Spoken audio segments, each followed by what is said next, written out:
Terima kasih teman-teman media. Kami baru menyelesaikan pertemuan dengan teman-teman. Assalamualaikum warahmatullahi wabarakatuh.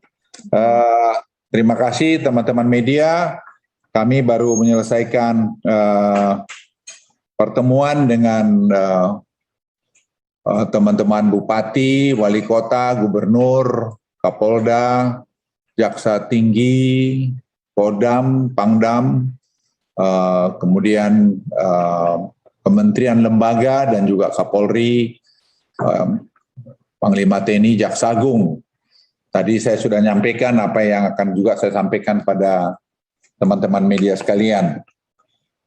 Ini saya mulai dulu apa yang terjadi. Jadi Presiden memerintahkan saya 2 hari yang lalu untuk menyiapkan penanganan Jawa dengan Bali yang kita sebut akhirnya dengan implementasi PPKM darurat Jawa Bali yang akan nanti saya jelaskan secara cepat. Saya kira kita sangat tahu kasus konfirmasi mengalami peningkatan tertinggi selama 1 minggu terakhir ini dengan slide ini.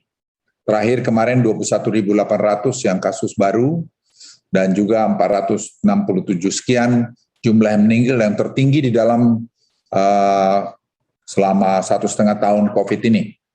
Dan kalau kita lihat keterisian tempat tidur saat ini melebihi puncak keterisian pasca Nataru.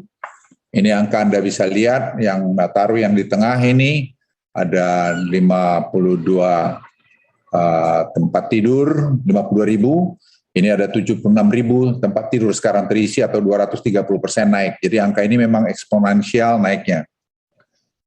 Nah sekarang sudah kita keluarkan dan sudah Presiden memerintahkan kami untuk menyusun ini dan selama 4 hari kami susun dengan mendengarkan semua pandangan baik dari epidemiologi, baik dari asosiasi profesi kedokteran, dari macam-macam.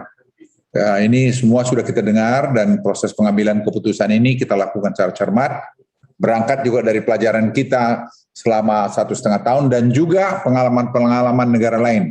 Sehingga saya pikir apa yang sudah kami siapkan ini, saya kira persiapan hal yang paling maksimal dan sudah juga kami laporkan kepada Presiden dan Presiden juga setuju dengan langkah-langkah ini dan Presiden memerintahkan supaya kita semua melakukan dengan tegas dan terukur. Tadi kami sudah bicara dengan para gubernur dan wali kota bupati dan kita semua sepakat akan melaksanakan ini semua dengan tegas. Ini pelaksanaan kegiatan pada sektor non esensial, saya kira Anda bisa lihat slide, itu 100%. Jadi work from home, kemudian B, pelaksanaan kegiatan belajar mengajar, itu juga sekolah perguruan tinggi dilakukan secara daring online. Kemudian C, pelaksanaan kegiatan pada sektor esensial, saya ulangi ya, sektor esensial seperti keuangan, perbankan, pasar modal, sistem pembayaran, teknologi informasi, dan seterusnya, itu diberlakukan 50% maksimal staff work from home, from office dengan protokol kesehatan yang sangat ketat. Jadi hanya boleh kantor itu terisi 50% untuk tadi itu diberlakukan 50%. Tapi bagi kritikal seperti energi, kesehatan, keamanan, logistik, transportasi, industri makanan, minuman dan penunjang, petrokimia, semen, objek vital nasional, penanganan bencana, proyek strategis nasional, konstruksi, utilitas dasar listrik air, serta industri pemenuhan kebutuhan pokok masyarakat sehari-hari, berlaku 100%, maksimal staff work from office, dengan protokol kesehatan yang secara ketat. Yang ketiga, untuk supermarket, pasar tradisional, toko kelontong, pasar swalayan, saya ulangi ini, untuk supermarket, pasar tradisional, toko kelontong, pasar swalayan,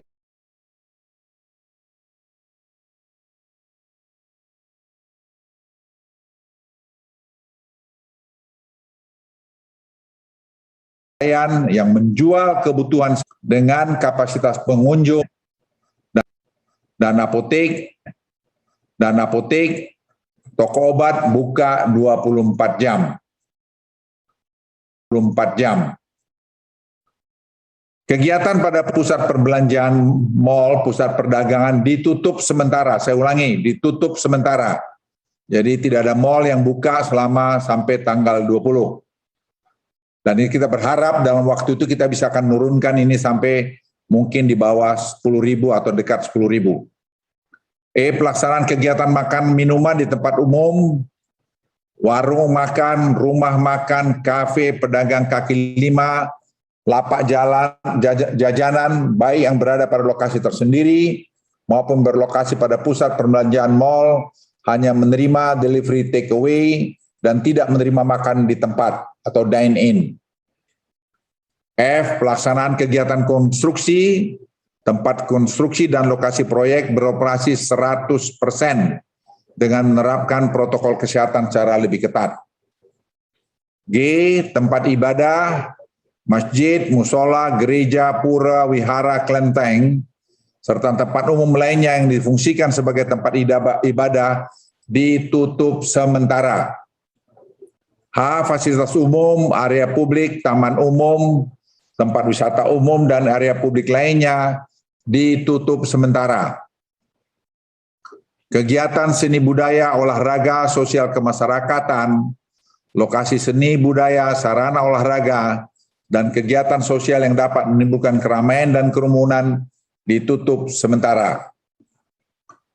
Nah, selanjutnya transportasi umum, kendaraan umum, angkutan massal, taksi konvensional dan online, dan kendaraan sewa rental diberlakukan dengan pengaturan kapasitas maksimal 70% dengan menerapkan protokol kesehatan secara lebih ketat. Untuk resepsi pernikahan dihadiri maksimal 30 orang dengan menerapkan protokol kesehatan secara lebih ketat dan tidak menerapkan makan di resepsi. Penyediaan makan hanya diperbolehkan dalam tempat tertutup dan dibawa pulang. Ini juga tadi karena bisa menjadi sumber klaster baru.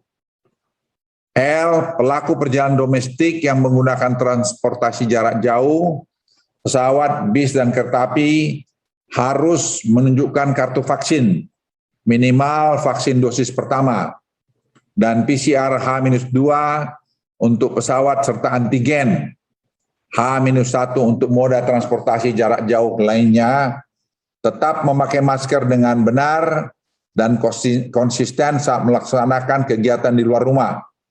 Tidak diizinkan menggunakan face shield tanpa menggunakan masker. Pelaksanaan PPKM Mikro di RT RW zona merah tetap dilakukan. Tadi saya ingin garis bawahi, penggunaan kartu vaksin ini tujuannya adalah untuk kita menghindari orang lain tertular dari kita atau sebaliknya. Dan juga untuk menambah orang lain yang mendapat vaksin. Karena dengan vaksin akan bisa melindungi kita dari serangan COVID-19. Gubernur DKI Jakarta untuk wilayah ini juga daerah-daerah yang kena, saya kira Anda bisa dilihat di slide. Gubernur DKI Jakarta untuk wilayah kabupaten dengan kriteria level 4 itu sudah tertera, seluruh DKI sudah kena. Jadi kita akan lakukan ketat betul di DKI. Gubernur Banten dan Bupati Wali Kota untuk wilayah kabupaten dengan kriteria 3, level 3, yaitu Tangerang dan seterusnya, Anda bisa lihat. Dan untuk level 4, yaitu Tangerang Selatan dan Kota Tangerang dan Kota Serang. Gubernur Jawa Barat dan Bupati Wali Kota untuk wilayah kabupaten dengan kriteria level 3, itu cukup banyak, silakan saudara-saudara lihat, Kabupaten Sumedang, Sukabumi, dan seterusnya. Level 4 juga sudah cukup panjang, yaitu Kabupaten Purwakarta, Kabupaten Kerawang, Kabupaten Bekasi, dan seterusnya. Gubernur Jawa Tengah dan Bupati Wali Kota untuk wilayah Kabupaten Kota dengan kriteria level 3, yaitu Kabupaten Wonosobo, Wonogiri, Kabupaten Temanggung, dan seterusnya. Dan juga level 4, yaitu Kabupaten Sukoharjo, Kabupaten Rembang, Kabupaten Pati. Sedangkan untuk Gubernur Daerah Istimewa Yogyakarta dan Bupati Wali Kota, untuk wilayah kabupaten yang dengan kriteria level 3, yaitu Kabupaten Kulon Progo, Kabupaten Gunung Kidul, dan level 4, yaitu Kabupaten Sleman, Kabupaten Bantul, dan Yogyakarta. Gubernur Jawa Timur dan Bupati Wali Kota untuk wilayah kabupaten dengan kota dengan kriteria level 3, yaitu Kabupaten Tuban, Kabupaten Trenggalek, dan Kabupaten Situbondo, dan seterusnya. Level 4, yaitu Kabupaten Tulungagung, Kabupaten Sidoarjo, Kabupaten Madiun, dan seterusnya. Untuk Gubernur Bali dan Bupati Wali Kota, untuk wilayah kabupaten kota dengan kriteria level 3, yaitu Kabupaten Jembrana, Kabupaten Buleleng, Kabupaten Badung, Kabupaten Gianyar, dan seterusnya. Bapak Ibu sekalian, saya berlanjut mengenai kewenangan. Gubernur berwenang mengalihkan alokasi kebutuhan vaksin dari kabupaten dan kota yang kelebihan alokasi vaksin kepada kabupaten dan kota yang kekurangan alokasi vaksin. Jadi karena darurat ini kita buat fleksibel tetapi tetap dalam koridor aturan main. Gubernur, bupati, wali kota melarang setiap bentuk aktivitas kegiatan yang dapat menimbulkan kerumunan, dan nanti ada instruksi Mendagri sebagai dasar penindakan hukum yang akan dilakukan Polri maupun nanti Kejaksaan, dan kita akan tegas dalam hal ini. Gubernur, bupati, dan wali kota didukung penuh oleh TNI, Polri, dan Kejaksaan dalam mengkoordinasikan pelaksanaan PPM darurat COVID-19. Semua terintegrasi. TNI, Polri, dan pemerintah daerah akan melakukan pengawasan yang ketat terhadap pemberlakuan pengetatan aktivitas masyarakat selama periode PPKM darurat 3-20 Juli 2021. Bagi daerah kabupaten dan kota yang tidak termasuk dalam cakupan area PPKM darurat, tetap memberlakukan instruksi Menteri Dalam Negeri yang menetapkan PPKM berbasis mikro dan mengoptimalkan posko penanganan COVID-19 di tingkat desa dan kelurahan untuk pengendalian penyebaran COVID-19. Nah, ini yang sangat penting saya kira untuk diketahui.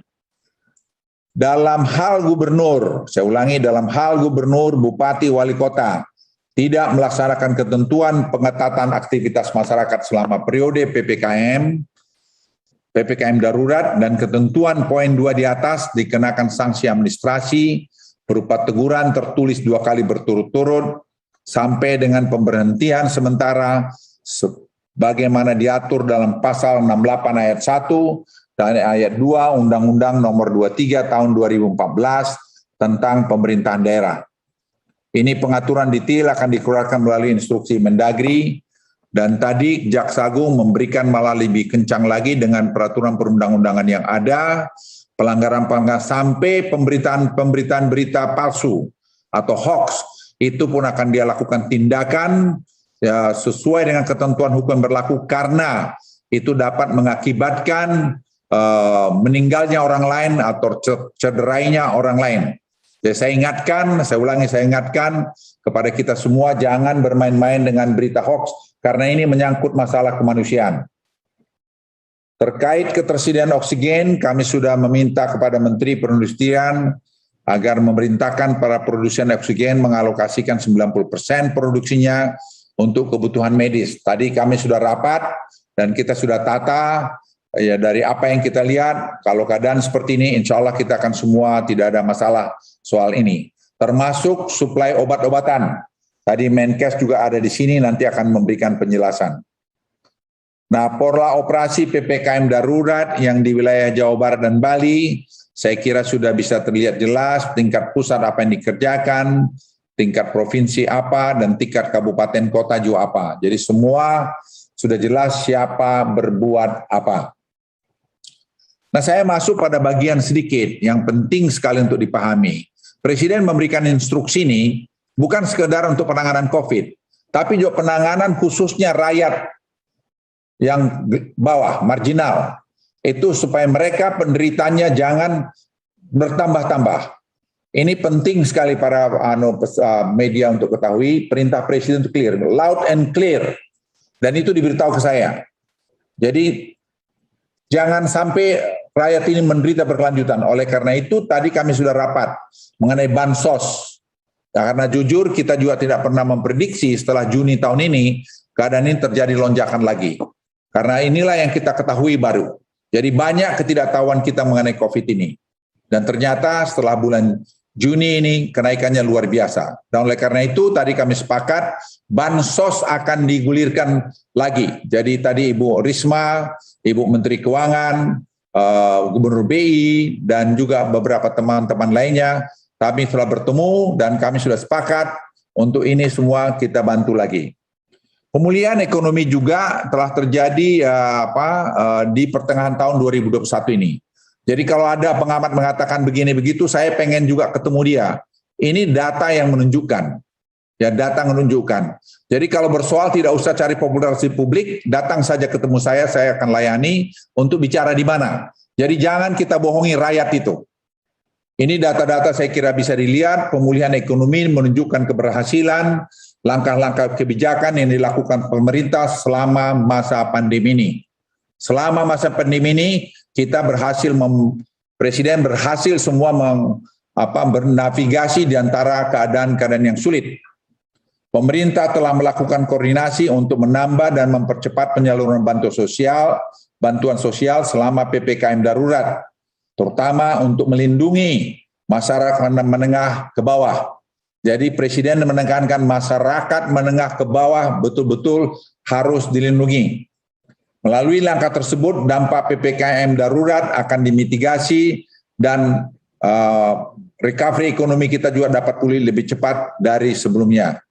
Jadi teman-teman media, ini saya sampaikan briefing saya, dan ini tadi yang saya sampaikan juga pada teman-teman Bupati, Wali Kota, Gubernur, dan sekarang saya siap menerima jawab pertanyaan dari Anda sekalian. Silakan.